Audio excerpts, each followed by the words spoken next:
U 500 grama svinjskog mlevenog mesa dodajte začine, 2 kašike suvog začina, odnosno vegete, a zatim dodajte malo bibera, naravno po vašem ukusu. Potom od začina dodajte i 1 kašiku slatke aleve paprike, zatim i 1 jaje. Sve ovo sada dobro promešajte varjačom.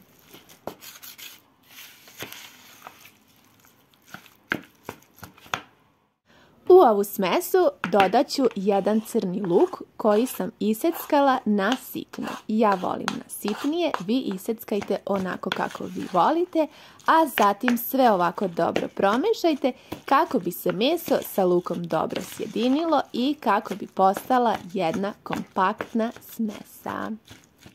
Sada dodajte još 200 grama pirinča koji smo prethodno držali u toploj vodi par sati kako bi nabubrio i kako bi se lakše kuvao. Sada spremite paprike, dobro ih očistite, operite, a potom ih punite. Ja sam ovdje imala ukupno 14 manjih paprika i ova smesa mi je bila tačno dovoljna da napunim svaku.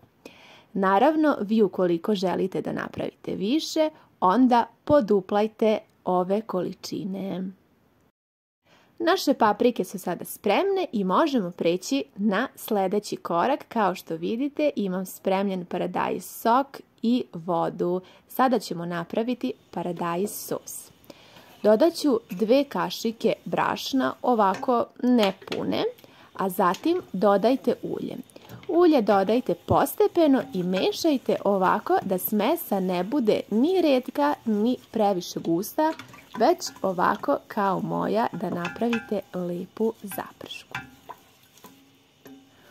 Uključite svoj šporet na najjaču temperaturu i ovako sačekajte da ulje sa brašnom dobije zlatnu boju. Zatim pomerite vašu šerpu sa ringle, dodajte 1 kašiku aleve paprike i 1 šolju paradajz soka i 5 punih šolja vode, ili ako vam je lakše, to je ukupno 1 litar vode. Sada možete vratiti vašu šerpu na šporet i sačekajte da ovaj paradajz sos provri. Kroz nekih 5 minuta ovaj paradajz sos će provriti i mi možemo dodati naše paprike. Dodajte ovako postepeno i lagano svaku papriku 1 po 1, spuštajte u šerpu. Ovaj recept je zaista proveren i vidjet ćete kako ni jedna paprika neće pući, sve će ostati cele i bit će izuzetnog ukusa. Kod mene se ovaj ručak jako voli i svako traži porciju više. Ono što je još bitno da sada uradite jeste da smanjite temperaturu vaše ringle na srednju temperaturu. Kod mene je to 2 od 3 jačine i spremite još 1 šolju vode da dodajemo po potrebi. Kuvajte poklopljeno nekih sat vremena i 15 minuta, toliko je meni bilo potrebno da se ove paprike jako lepo skuvaju i budu fantastičnog ukusa, a zatim ih sklonite sa šporeta i ostavite barem 10 minuta da se prohladi.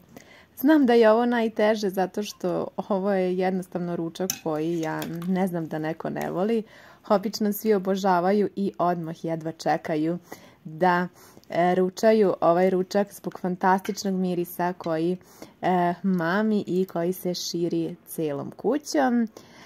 Nadam se da vam se ovaj recept dopao. Ukoliko volite da ovaj sok bude malo gušći, vi dodajte malo više brašna. Ukoliko volite da bude ređi, dodajte malo vode. Ja zaista nisam imala potrebu više da dodajem vodu, iako sam je prvobitno pripremila.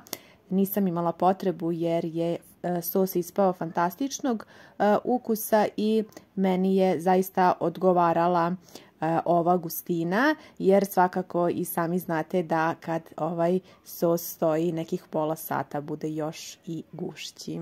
A vi mi pišite u komentaru kako vam se ovaj recept dopao. Sve vas puno pozdravljam i želim vam prijatno.